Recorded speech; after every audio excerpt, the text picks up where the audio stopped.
ಹರೇ ಪಾಂಡುರಂಗ.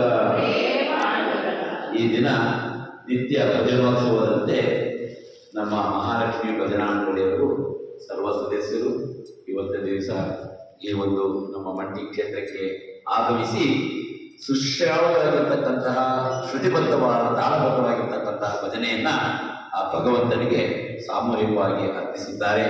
ಅವರಿಗೆ ಆ ಭಗವಂತ ಆಯುರಾರೋಗ್ಯ ಐಶ್ವರ್ಯವನ್ನು ಕೊಟ್ಟು ಕಾಪಾಡಿ ಹೀಗೆ ಇನ್ನೂ ಆಧ್ಯಾತ್ಮಿಕ ಚಿಂತನೆಯಲ್ಲಿ ಅವ್ರನ್ನ ಇನ್ನೂ ಹೆಚ್ಚು ಹೆಚ್ಚು ಸದಸ್ಯರ ಒಡಗೂಡಿ ಇನ್ನೂ ಹೆಚ್ಚಿನ ಸಂಖ್ಯೆಯಲ್ಲಿ ಭಾಗವಹಿಸುವಂತೆ ಆ ಭಗವಂತ ಆ ಪಾಂಡುರಂಗ ಎಲ್ಲರಿಗೂ ಶಕ್ತಿಯನ್ನು ಕೊಡಲಿ ಅಂತ ಕೇಳ್ಕೊಳ್ತಾ, ಇವತ್ತಿನ ಒಂದು ಚಿಂತನೆಯಲ್ಲಿ ನಾವು ಏನ್ ಮಾಡಬೇಕು ಅಂತ ಭಗವಂತ ಏನ್ ಮಾಡಿದ್ರೆ ನನಗೂ ಅವರಿಗೂ ಯಾವುದೋ ಒಂದು ಹಗ್ಗವನ್ನ ಸಂಪರ್ಕ ಇದೆ ಅಂತ ಅನ್ಸುತ್ತೆ. ಯಾಕೆಂದ್ರೆ ಒಂದು ಹಸುಗೆ ಹಗ್ಗವನ್ನ ಕಟ್ಟಿ ಒಬ್ಬ ಗೋಪಾಲ ಏನ್ ಮಾಡ್ತಾನೆ ಹೇಳ್ಕೊಂಡು ಹೋಗ್ತಾ ಇರ್ತಾನೆ. ಹಾಗೆ ಗೋಪಾಲ ಕೃಷ್ಣನಾಗಿ ನಿಂತು ನನ್ನನ್ನು ಯಾಕೆ ಆರಿಸ್ಕೊಂಡು ಗೊತ್ತಿಲ್ಲ, ನಿಜವಾಗ್ಲೂ ಗೊತ್ತಿಲ್ಲ, ನನ್ನಲ್ಲಿ ಅಂತ ಅರ್ಹತೆನೂ ಇಲ್ಲ, ಅಂತ ಪಾಂಡಿತ್ಯನೂ ಇಲ್ಲ, ಅಂತ ಧನಿಕನೂ ಅಲ್ಲ, ಏನು ಅಲ್ಲೇ ಇರ್ತಕ್ಕಂಥ ಸಾಮಾನ್ಯವಾಗಿರ್ತಕ್ಕಂಥ ಸಾಮಾನ್ಯರಲ್ಲಿ ಸಾಮಾನ್ಯ ಆಗಿರ್ತಕ್ಕಂಥ ನನ್ನನ್ನ ಆ ಭಗವಂತ ಅರ್ಥ ಹಾಕಿ ಎಳ್ಕೊಂಡಿಯದೇ ಗೊತ್ತಿಲ್ಲ. ಎಳ್ಕೊಳ್ಳೋದ್ರ ಜೊತೆಗೆ ಎಲ್ಲ ನಿಮ್ಮಂತ ಸ್ಥಾಯಿಗಳ ಒಂದು ಸಂಪರ್ಕವನ್ನು ಕೊಟ್ಟು ತಾನು ತನ್ನ ಬಂಗಲೆಯನ್ನ ಕಟ್ಟಿಸಿಕೊಂಡು ಇವತ್ತಿನ ತನಕ ಅದ್ಧೂರಿಯಾಗಿ ತನ್ನ ರಾಜಗೋಪುರವನ್ನು ನಿರ್ಮಿಸಿಕೊಳ್ಳೋದಕ್ಕೆ ರೆಡಿಯಾಗಿ ನಿಂತಿದ್ದಾನೆ. ಎಂತ ಅದ್ಭುತ! ಇಂಥ ಅದ್ಭುತವಾಗಿರ್ತಕ್ಕಂಥ ಕಾರ್ಯ ಎಲ್ಲೆಲ್ಲೂ ನಡೆಯಕ್ಕೆ ಸಾಧ್ಯ ಇಲ್ಲ. ಯಾಕೆಂದ್ರೆ ಸಾಮಾನ್ಯರಲ್ಲಿ ಸಾಮಾನ್ಯವಾಗಿರ್ತಕ್ಕಂಥ ವ್ಯಕ್ತಿಯಲ್ಲಿ ಆ ಒಂದು ಬಲವನ್ನು ಕೊಟ್ಟು ಅಂತ ತಾಯಿಯ ಸಂಪರ್ಕವನ್ನು ಕೊಟ್ಟು ಈ ಭಜನೆಯನ್ನ ಹೇಳಿಕೊಡುವುದರ ಮೂಲಕ ನಿಮ್ಮನ್ನೆಲ್ಲ ಒಂದು ಆಕರ್ಷಿತಗೊಳಿಸಿಕೊಂಡು ಅನೇಕ ಭಜನಾ ಮಂಡಳಿಗಳನ್ನ ಮಾಡಿದ್ದೇನೆ ಅಂತಂದ್ರೆ ಅದರಲ್ಲಿ ಏನೋ ಒಂದು ಅವನ ಉದ್ದೇಶ ಏನೋ ಇದೆ, ಅದು ಮಾತ್ರ ಗ್ಯಾರಂಟಿ. ಏನೋ ಉದ್ದೇಶ ಇಟ್ಕೊಂಡು ಉತ್ತರದಿಂದ ದಕ್ಷಿಣಕ್ಕೆ ಬಂದಿದ್ದಾನೆ, ಅದು ವಿಶೇಷ ವಿಷಯ. ಉತ್ತರದಲ್ಲಿ ಇರ್ತಕ್ಕಂಥದ್ದು ಪಾಂಡುರಂಗ ದಕ್ಷಿಣದಲ್ಲಿ ಇದ್ದು ದಕ್ಷಿಣ ಕಾರಣವಾಗಿ ಬಂದು ನಿಂತೇನೆ ಅಂತಂದ್ರೆ ಅದೇನೋ ಒಂದು ವಿಶೇಷವಾಗಿರ್ತಕ್ಕಂಥ ಆಕರ್ಷಣೆ ನಮ್ಮ ಮೈಸೂರು ಕ್ಷೇತ್ರದ ಜನತೆಗೆ. ಮೈಸೂರು ಕ್ಷೇತ್ರದಲ್ಲಿರ್ತಕ್ಕಂಥ ಅನೇಕ ಭಜನಾ ಮಂಡಳಿಗಳು, ನಮ್ಮ ಭಜನಾ ಸಮಾವೇಶದ ಎಲ್ಲ ಭಜನಾ ಮಂಡಳಿಗಳ ತಾಯಂದಿರ ಒಂದು ಬಲ, ಆ ಒಂದು ಶಕ್ತಿ ಅದು ಅವನಲ್ಲಿ ಅಡಕವಾಗಿದೆ. ಆದ್ದರಿಂದ ಆ ಶಕ್ತಿ ನಮ್ಮನ್ನು ಆಕರ್ಷಣೆ ಮಾಡಿ ಈ ಒಂದು ಸ್ಥಾನದಲ್ಲಿ ನಿಂತಿದ್ದಾನೆ. ಇನ್ನು ಮುಂದೆ ರಾಜಗೋಪುರವನ್ನು ಕಟ್ಟಿಸ್ಕೊತಾ ಇದ್ದಾನೆ. ಏನೇನೇ ಒಂದು ಅಭಿವೃದ್ಧಿ ಕಾರ್ಯವನ್ನು ಮಾಡಬೇಕಾದ್ರೆ ಅದರ ಹಿಂದೆ ಒಂದು ಹಾಡಿನ ಒಂದು ಸಂಪರ್ಕ ಇರುತ್ತೆ ಕಣಮ್ಮ. ನಮ್ಮ ವಿಠಲನ ಮಂಟಿಗೆ ಬಂದಾದ್ರೂ ಸರಿ, ಪ್ರಾರಂಭದಲ್ಲಿ ನಾವು ಶುರು ಮಾಡಲಿಕ್ಕೆ ಮಂಟಿಗೆ ಬಂದ, ಅದಾದ್ಮೇಲೆ ಪ್ರತಿಷ್ಠಾಪನೆ ಕೊಟ್ಟು ಗೋಪುರವನ್ನ ಕಟ್ಟಿಸ್ಕೊಳ್ಳಿಕ್ಕೆ ಗೋಪುರದ ಹಾಡನ್ನ ತಯಾರು ಮಾಡಿಕೊಂಡ. ಹಾಗೆ ಕಾಮಧೇನುವಿನ ಒಂದು ಕೊಠಡಿ ಆಗಬೇಕು ಅಂತ ಹೇಳಿ, ಗೋಶಾಲೆ ಆಗಬೇಕು ಅಂತ ಹೇಳಿ ಆ ಹಾಡನ್ನ ನಮ್ಮ ಕೈ ಹಿಡಿಸಿ ತನ್ನ ಗೋಪುರದ ನಮ್ಮ ಗೋಶಾಲೆ ಮಾಡಿಸಿಕೊಂಡು ಅಪರೂಪವಾಗಿರ್ತಕ್ಕಂಥ ತಳಿಯನ್ನ ಅಲ್ಲಿಂದ ತರಿಸ್ಕೊಂಡ. 1 ಅಡಿ ಎತ್ತರದ ಆಕಳು. ಇನ್ನು ಮುಂದೆ ರಾಜಗೋಪುರ ನಿರ್ಮಿಸಿಕೊಳ್ಳೋದಕ್ಕೂ ಕೂಡ ಒಂದು ಹಾಡನ್ನ ರೆಡಿ ಮಾಡಿದ್ದಾನೆ. ಅವೆಲ್ಲ ನಾವು ಹಾಡನ್ನ ಹೇಳಿಕೊಂಡು ತನು ಮನ ಧನದಿಂದ ಆ ಭಗವಂತನನ್ನು ನಾವು ಆರಾಧಿಸಿ ಅವನ್ನ ಈ ಕಡೆಗೆ ಕರ್ಕೋಬೇಕಾಗಿದೆ. ಆ ಹಾಡನ್ನು ಕೊಟ್ಟ ಮೇಲೆ ಆ ಹಾಡನ್ನ ಕಲ್ತ್ಕೊಂಡು ಅವನು ರಾಜನಾಗಿ ನಮ್ಮ ಮನೆಗೆ ಬಂದ. ನಮ್ಮ ಮನೆಗೆ ಬರ್ತಾ ಇದ್ದಾನೆ ಕಾಣ್ತಾ ಇದೆ. ಅವ್ರಿಗೆ ಮನೆ ಅಂದ್ರೆ ಮನಸ್ಸು ಅಂತ, ಆ ಮನಸ್ಸೇ ಮನೆ. ಆ ಮನಸ್ಸಿನ ಒಳಗೆ ಭಗವಂತ ರಾಜನಾಗಿ ಬರ್ತಾ ಇದ್ದಾನೆ ಅನ್ನೋ ಭಾವನೆ ಇಟ್ಕೊಂಡು ಇನ್ನು ಮುಂದೆ ಭಜನಾ ಮಂಡಳಿಗಳು ಕೂಡ ಅವನು ರಾಜನಾಗಿ ತಮ್ಮನ್ನ ಭೇಟಿ ಮಾಡ್ಲಿಕ್ಕೆ ಬರ್ತಾ ಇದ್ದಾರೆ. ನಾವೆಲ್ಲರೂ ಕೂಡ ಆ ಹಾಡನ್ನೆಲ್ಲ ಕಲಿತು ಚೆನ್ನಾಗಿ ಅಭ್ಯಾಸ ಮಾಡೋಣ. ಅದರಲ್ಲಿ ಅನೇಕ ತತ್ವಗಳನ್ನು ಕೂಡ ನನ್ನ ಮೂಲಕ ಹೇಳಿಸ್ತೇನೆ.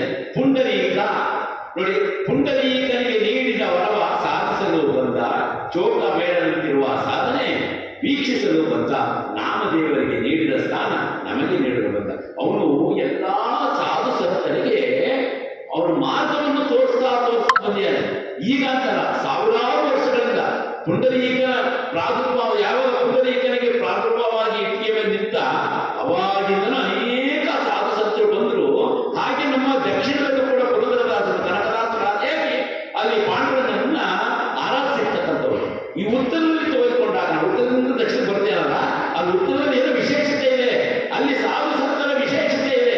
ಅದು ಯಾರ್ಯಾರು ಅಲ್ಲಿ ಆರಿಸ್ಕೊಂಡ ಪುಂಡರೀಕನಿಂದ ಶುರು ಮಾಡಿದ. ಪುಂಡರೀಕನಿಗೆ ನೀಡಿದ ವರವ ಸಾಧಿಸ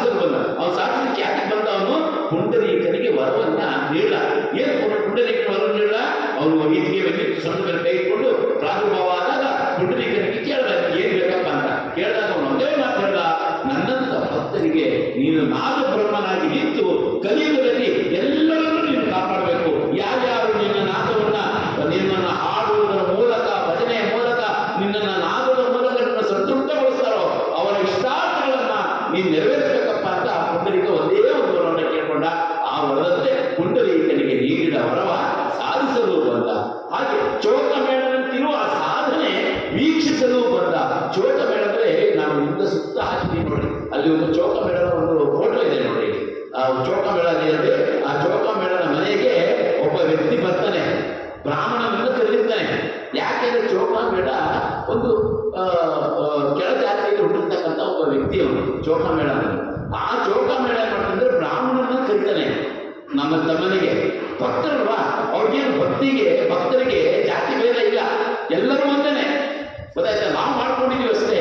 ಆದರೆ ಆ ಭಕ್ತರ ಒಂದು ಹಂತದಲ್ಲಿ ಎಲ್ಲರೂ ಒಂದೇನೆ. ಆ ಭಾವನೆಯನ್ನ ಭಗವಂತ ಕರುಣಿಸಬೇಕಾಗಿತ್ತು. ಆದರೆ ಅಲ್ಲಿರ್ತಕ್ಕಂಥ ಸುತ್ತಮುತ್ತ ಜನ ಏನ್ ಮಾಡ್ತಾರೆ, ಅಂತ ಮನೆಗೆ ನೀವು ಹೋಗ್ತಿದ್ಯಲ್ಲ, ನೀವು ಹೋಗಿ ಸರಿನಾ ಸರಿ ಅವ್ರು ಹಿಡಿದು ಗಾಳ ಹಾಕ್ಬಿಡ್ತಾರೆ, ಹೋಗ್ತದೆ ಮಾಡ್ಕೊಡ್ತಾರೆ. ಇವ್ನ ಆಸೆ ಇರುತ್ತೆ ಹೋಗ್ಬೇಕು ಅಂತ, ಬ್ರಾಹ್ಮಣ ಅವ್ನ ಮನೆಗೆ ಹೋಗಿ ಆತಿಥ್ಯವನ್ನು ಸ್ವೀಕಾರ ಮಾಡಬೇಕು ಅಂತ ಇವ್ನ ಆಸೆ ಇರುತ್ತೆ. ಆದ್ರೆ ಅಲ್ಲಿಯ ಜನ ಏನ್ ಮಾಡಿರ್ತಾರೆ ಗೊತ್ತಾ, ಅವನ್ನ ಹಿಡಿದು ಹಾಕ್ತಾರೆ. ಅವಾಗ ಆ ಬ್ರಾಹ್ಮಣನ ರೂಪದಲ್ಲಿ ಪಾಂಡುರಂಗ ನೋಡಿ, ಆ ಬ್ರಾಹ್ಮಣ ಅಂತೇಳಲ್ಲ, ಆ ಬ್ರಾಹ್ಮಣ ಪಾಂಡುರಂಗ ಆಗಿರ್ತಾನೆ. ಅವನ ವೇಷವನ್ನೇ ಅವನ ರೀತಿಯಲ್ಲಿಯೇ ಅವನು ಪ್ರಕಟಗೊಂಡು ಸೀತಾ ಅವ್ರ ಮನೆಗೆ ಹೋಗಿ ಚೌಕಮಣೆನ ಯಾಕೆ ಚೌಕಮಣೆ ಭಕ್ತ ಅಲ್ವಾ, ಅವ್ರು ಕರ್ಕೊಂಡು ಅವ್ರ ಆಸೆಯನ್ನು ಈಡೇರಿಸಬೇಕಲ್ವಾ, ಯಾರಾದ್ರೂ ಹಾಕಿ ಬೇರೆ ಭಾವನೆ ಅವನಿಲ್ಲ, ಭಗವಂತನಿಗಿಲ್ಲ. ಆದ್ರಿಂದ ಅವನೇ ಮಾಡಲ್ಲ, ಚೌಕಮಣೆಗೆ ಆ ರೂಪದಲ್ಲಿ ಬಂದು ಅವನ ಆತಿಥ್ಯವನ್ನು ಸ್ವೀಕಾರ ಮಾಡ್ತಾ ಇರ್ತಕ್ಕಂಥ ಫೋಟೋ ಅಲ್ಲಿ ನಮ್ಮ ವಿಠ್ಠಲ ಮಂದಿರದಲ್ಲಿ ಇದೆ ನೋಡಿ.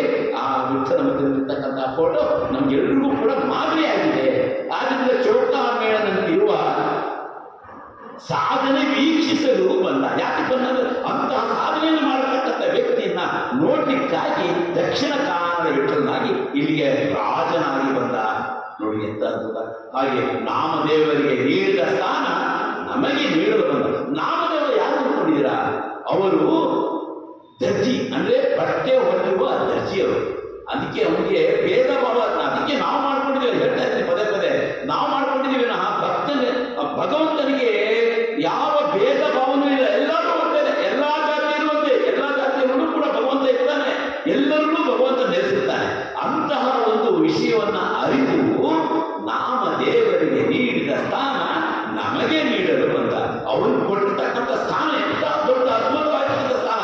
ಏನ್ ಹೇಳಿ, ಅವನ ಪಂಡರಾಪುರದಲ್ಲಿ ಮೊದಲ ಮೆಟ್ಟಿಲಲ್ಲೇ ಆ ನಾಮದೇವರ ಸಮಾಧಿಯ ಸ್ಥಾನ ಇದೆ ನೋಡಿ. ಎಂಥ ಅದ್ಭುತ. ಆ ಭಗವಂತ ಅವನಿಗೆ ಕರುಣಿಸ್ತಾ ಪಾಂಡುರಂಗ, ಅವ್ನು ನಿಜವಾದ ಭಕ್ತ, ಯಾವಾಗಲೂ ನನ್ನ ಪಾದದಲ್ಲೇ ಇರಬೇಕು ಅಂತೇಳಿ ಅವನ ಪಾದದ ಮುಂದೆನೆ ಅವನ ಸಮಾಧಿಯನ್ನು ಮಾಡಿಸಿಕೊಂಡು ಇವತ್ತಿಗೂ ಕೂಡ ನಾಮದೇವರ ದೇವಾಳ ಅಂತ ಬಿಟ್ಟು ನಾಮದೇವರ ಒಂದು ಬಾಗಿಲಲ್ಲಿ ಅದನ್ನ ಇಟ್ಟಿರ್ತಕ್ಕಂಥ ಇವತ್ತಿಗೂ ಕೂಡ ಅಂತಹ ಪ್ರಖ್ಯಾತವಾಗಿರ್ತಕ್ಕಂಥ ಜಾಗ.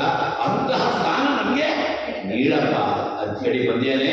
ಆ ರೀತಿಯಾಗಿ ಆ ರಾಜ ಮಹಾರಾಜ ನಮ್ಮ ಮನೆಗೆಲ್ಲ ಬರ್ತಾ ಇದ್ದಾನೆ. ನಮ್ಮ ರಾಜನ ರೂಪದಲ್ಲಿ ಅವನನ್ನು ನಾವು ಅನುಸರಿಸೋಣ, ಅವನ ಪಾದವನ್ನು ಬಿಗಿಯಾಗಿ ಹಿಡಿಯೋಣ. ನಿನ್ನ ಪಾದವೇ ನನಗೆ ಗತಿಯೆಂದು ನಂಬಿದೆನೋ ಅಂತೇಳಿ ಬಿಡೆನೋ ನಿನ್ನಂಗ್ರಿ ಶ್ರೀನಿವಾಸ ಎನ್ನ ದುಡಿಸಿಕೊಳ್ಳಲೋ ಶ್ರೀನಿವಾಸ ಅಂತೇಳಿ ಶ್ರೀನಿವಾಸನ ರೂಪದಲ್ಲಿ ಪಾಂಡುರಂಗ ಬಂದು ನಿಂತಿದ್ದಾನೆ. ಪಾಂಡುರಂಗನ ಶ್ರೀನಿವಾಸನ ತಮ್ಮನೇ ಪಾಂಡುರಂಗ ಆಯ್ತಾ. ವಿಷ್ಣುವಿನ ಅವತಾರ ಶ್ರೀನಿವಾಸ ಆದ್ಮೇಲೆ ಬಂದಿರ್ತಕ್ಕಂಥದ್ದು. ಕಲೋ ವೇ ಸ್ತಂಭ ಮಧ್ಯೆ ಗತಸ್ಥಾನ ಕಲೋ ವೇಗಟ ನಾಯಕಂ. ಆ ರೂಪದಲ್ಲಿ ಪಾಂಡುರಂಗ ಬಂದು ನಿಂತಿದ್ದಾನೆ. ನಮ್ಮನ್ನೆಲ್ಲರನ್ನೂ ಕೂಡ ಒಳ್ಳೆಯ ಹಾದಿಯಲ್ಲಿ ಕರೆದುಕೊಂಡು ಹೋಗೋದಕ್ಕೆ ನಮಗೆ ಅನೇಕ ಕಷ್ಟ ಕಾರ್ಪಣ್ಯಗಳನ್ನೆಲ್ಲ ಕಳೆದು, ಯಾಕೆಂದ್ರೆ ಅವನ ಭಕ್ತಿ ಬರಬೇಕು, ನಮ್ಮ ಕಷ್ಟ ಕಾರ್ಪಣ್ಯ ಹೋಗ್ಬೇಕು, ಹೋದಾಗಲೇ ಅವನ ಭಕ್ತಿ ಬರಕ್ಕೆ ಸಾಧ್ಯ. ಅದಕ್ಕೆ ಮೊದಲು ಏನ್ ಮಾಡ್ತಾರೆ ಅಂದ್ರೆ ಇವ್ರನ್ನ ಭಕ್ತನನ್ನಾಗಿ ನಾವು ಸ್ವೀಕಾರ ಮಾಡ್ಬೇಕಾದ್ರೆ ಇವ್ರಲ್ಲಿರ್ತಕ್ಕಂಥ ಎಲ್ಲ ಕಷ್ಟ ಕಾರ್ಪಣ್ಯಗಳನ್ನ ನಿವಾರಿಸಿ, ಯಾವ ಮನಸ್ಸಿನಲ್ಲಿ ಯಾವ ಚಿಂತನೆಯೂ ಇಲ್ಲದ ಹಾಗೆ ಶಾಂತಿ ಮನಸ್ಸಿನಂತೆ ಇರುವ ಹಾಗೆ ಆ ಭಗವಂತ ಮೊದಲು ಕಲ್ಪಿಸಿಕೊಡ್ತಾನೆ. ಆ ಕಲ್ಪಿಸಿಕೊಟ್ಟಾಗ ಅದರ ಒಂದು ಅವಕಾಶವನ್ನು ನಾವು ತೆಗೆದುಕೊಂಡು ಸಂಪೂರ್ಣವಾಗಿ ಅವನ ಧ್ಯಾನದಲ್ಲೇ ನಾವು ಲೀನನಾದರೆ ನಾವು ನಿಜವಾದ ಭಗವಂತ ನಮಗೆ ಕರುಣಿಸ್ತಾನೆ ಅನ್ನೋದರಲ್ಲಿಗೆ ಇವತ್ತಿನ ಒಂದು ಜ್ಞಾನ ಚಿಂತನೆಯನ್ನ ಪಾಂಡುರಂಗನ ಪಾದಕ್ಕೆ ಅರ್ಪಿಸಿ ಹರೇ ಶ್ರೀನಿವಾಸ. ಇನ್ನು ಮುಂದಿದ್ದು